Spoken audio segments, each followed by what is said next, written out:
দেখতেই পাচ্ছেন উত্তপ্ত ঢাকা এয়ারপোর্ট। এখন বাজে হলো রাত 1:49। খনি মেজর জেনারেল জিয়াউল হাসান, সে হলো এমিরেটসের এই ফ্লাইটে পালাচ্ছিল বাংলাদেশ থেকে। তো সে ফ্লাইটটি এই যে বোর্ডিং ব্রিজ থেকে পুশ করে নেওয়া হয়েছে। এই সামনে যে পুশকারটি দেখতে পাচ্ছেন, এই পুশকারটি সরিয়ে ফেললেই ফ্লাইটটি মুভ করত, কিন্তু বাংলাদেশ এয়ারফোর্স ফ্লাইটটি আটকে দিয়েছে। ফ্লাইটটি যেতে দেওয়া হবে না। খুব সম্ভবত ফ্লাইটটি আবারও বোর্ডিং ব্রিজে নিয়ে আসা হবে। উত্তপ্ত ঢাকা এয়ারপোর্ট, রাত 1:50 বাজে। এই ফ্লাইটটি কোনোভাবেই যেতে দেওয়া হবে না। বাংলাদেশ যারা ধ্বংস করেছে, খুনি হাসিনার সাথে যারা জড়িত, কেউ এই বাংলার মাটি থেকে আমরা ডিউটিতে থাকাকালীন পালাতে দেব না ইনশাআল্লাহ। তাদের বিচার এই বাংলার মাটিতেই হবে।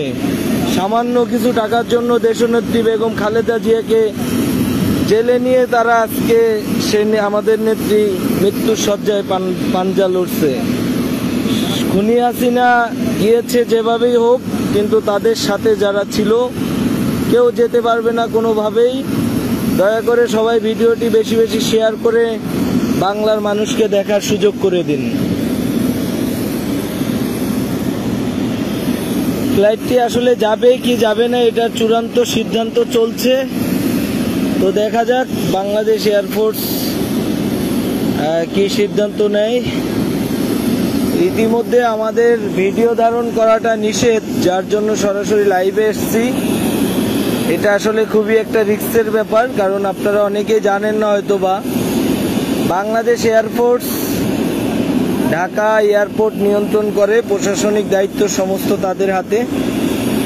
তো মোবাইলটি আসলে বুকের উপরে রেখে গোপনে ভিডিওটি করছি, লাইভটি করছি।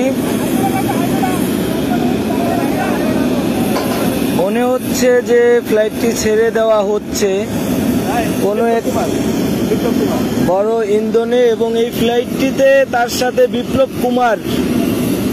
বিপ্লব কুমারও যাচ্ছে।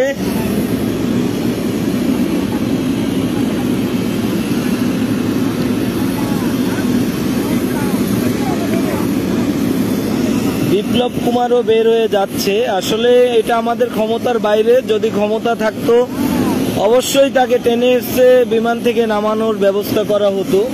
বিমান যদি এভাবে বোর্ডিং ব্রিজে কানেক্ট থাকতো তাহলে করা যেত। ওইটা একটি রেস্ট্রিকশন এরিয়া, যার জন্য আমরা এখানে যেতে পারছি না। দেখতেই পাচ্ছেন কেউই ভিডিও করতেছে না, লাইভ করতেছে না, কিন্তু রিস্ক নিয়ে হলেও করছি, কারণ এই রক্ত কখনোই ঠান্ডা হবার নয়।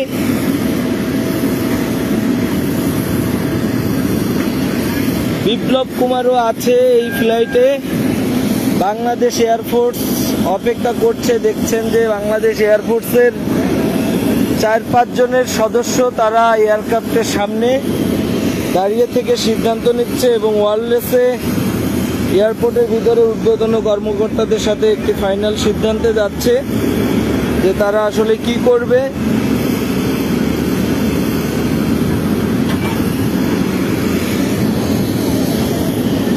তবে ফ্লাইটটি যদি চলেই যায়, আসলে কি হচ্ছে কিছুই বুঝতেছি না। আমি একটি গাড়ির আড়ালে দাঁড়িয়ে ভিডিওটি করতেছি, দেখতেই পাচ্ছেন আমার সামনে গাড়ি, আর এ হলো আমাদের বাংলাদেশ বিমান। কিন্তু এমিরেটসের এই ফ্লাইটটি মনে হচ্ছে সিদ্ধান্ত হলো ফ্লাইটটি কোনোভাবেই দেখানো এই উড্ডয়ন করতে দেওয়া হবে না। বাংলাদেশ এয়ারফোর্স ফ্লাইটের সামনে চলে গেছে, কোনোভাবেই ফ্লাইটটি যেতে দেওয়া হবে না। রেস্ট্রিকশন এরিয়ার হওয়ার কারণে আমি ফ্লাইটের ধারে কাছে যেতে পারছি না। আজকে এই রাত্রে সেই ইমিগ্রেশন কিভাবে পার হলো এটাই মাথায় আসে না। রানওয়েতে ট্যাক্সিওয়েতে যাওয়ার পরে কেন ফাইনাল ডিক্লারেশন হলো এটাই জানি না।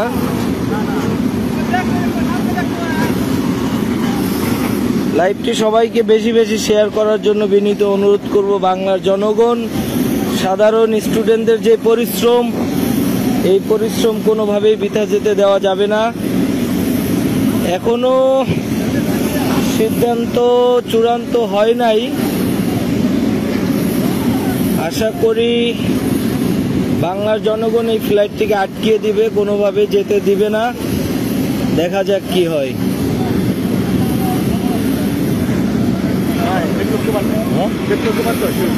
বিপ্লব কুমারও আছে, আবার ওই মেজর জেনারেল ইয়েও আছে, জিয়াউলও আছে।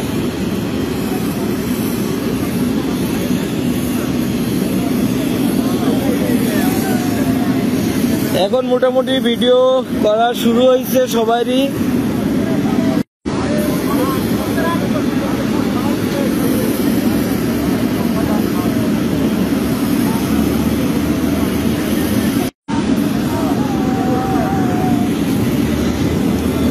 দেখা যাক চূড়ান্ত সিদ্ধান্তের। ফোনের ক্যামেরা একটু নর্মাল হতে ভালো মতো দেখাইতে পাচ্ছি না, তারা ওয়্যারলেসে। যাই হোক, কল আসার কারণে সমস্যা হচ্ছিল। আবারও দেখতে পাচ্ছেন বাংলাদেশ এয়ারফোর্সের 2 অফিসার যাচ্ছে এখন একটি ফাইনাল সিদ্ধান্ত নেওয়ার জন্য, যেন গুজব না সৃষ্টি হয়, যার জন্য আমি সরাসরি লাইভে আসছি ঢাকা এয়ারপোর্ট থেকে। অনেকেই গতকাল রাত্রে যে আমাকেও ঘুমাইতে দেন নাই, সারা রাত একের পর এক কল দিয়েছেন, শুধু গুজব ছড়িয়েছেন। আসলে চোরেরা পালিয়ে যাবে এটা কখনোই গুজব হতে পারে না। অনেকে অনেক দিক থেকে বলেছেন পালিয়ে গিয়েছে, কিন্তু এই ফ্লাইটে মেজর জেনারেল জিয়াউল হক আছে, তার সাথে এটা কনফার্ম, কিন্তু তার সাথে বিপ্লব কুমারও আছে, যে কুত্তার বাচ্চা সারাক্ষণ এলোপাতারি এবং বাংলাদেশের জনগণকে নিয়ে বিভিন্ন কথাবার্তা বলে এসেছে। দয়া করে লাইভটি সবাই বেশি বেশি শেয়ার করবেন, বাংলার জনগণ সবাইকে দেখার সুযোগ করে দিবেন।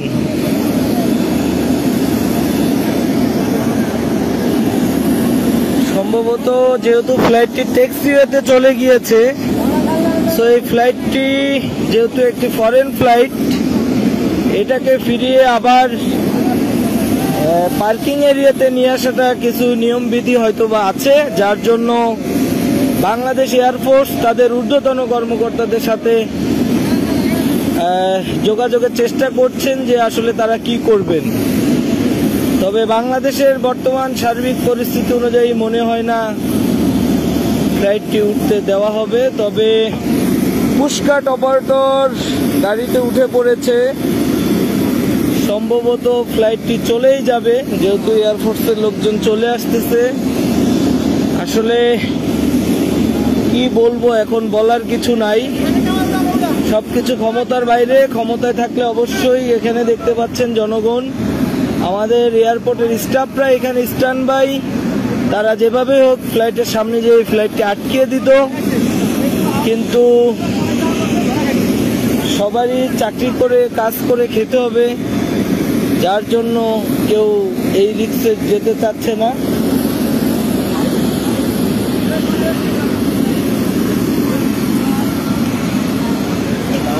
একটু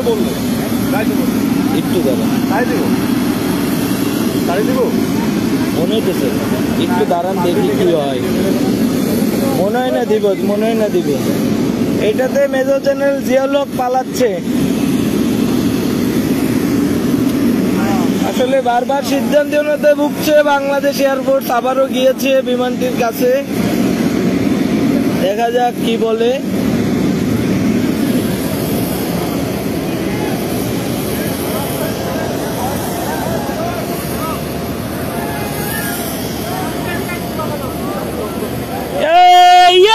বাংলার জয়, ফ্লাইট ফেরত আসবে, সবাই সরেন, ফ্লাইট ফেরত আসবে, ফাইনাল সিদ্ধান্ত। সবাই সরেন, খালি করেন, ফ্লাইট ব্যাক আসবে, খালি করেন, ফ্লাইট ব্যাক আসবে। বাংলার মাটি থেকে কেউ পালাতে পারবে না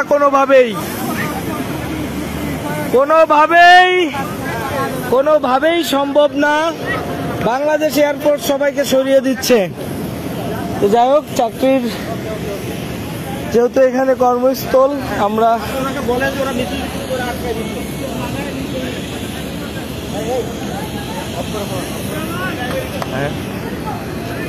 দোস্ত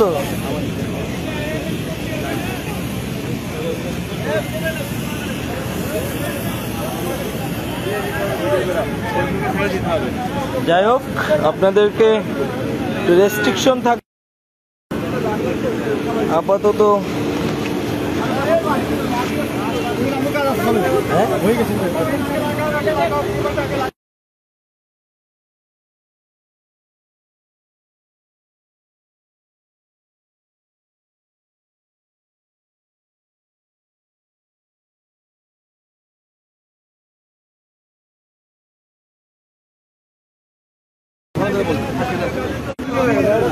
সুন্দর করে বুঝায় বলেন, সবাই যাবে, কোনো সমস্যা নাই, সবাই যাবে। থ্যাংক ইউ, আপনাদেরকে অসংখ্য ধন্যবাদ, অসংখ্য ধন্যবাদ আপনাদেরকে বাংলাদেশ এয়ারফোর্স।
ওই পর্যন্ত কেন কেমনে দেখতেই পাচ্ছেন, আমরা দু একজন ছিলাম, এখন হাজার হাজার স্টাফ, আমাদের অনেক স্টাফ চারিদিকে, এবং উপর থেকেও ভিডিও চলছে। ফ্লাইটটি পার্কিং পেতে নিয়ে আসা হচ্ছে। মোবাইল কেন নিবে তারা? মোবাইল নিবে এত সস্তা? ইমিগ্রেশন করে আসলো কিভাবে এই পর্যন্ত? ফ্লাইটটি এই যে বোর্ডিং ব্রিজে লাগানো হচ্ছে, বোর্ডিং ব্রিজ লাগে তাদের দুইজনকে অফলোড করা হবে।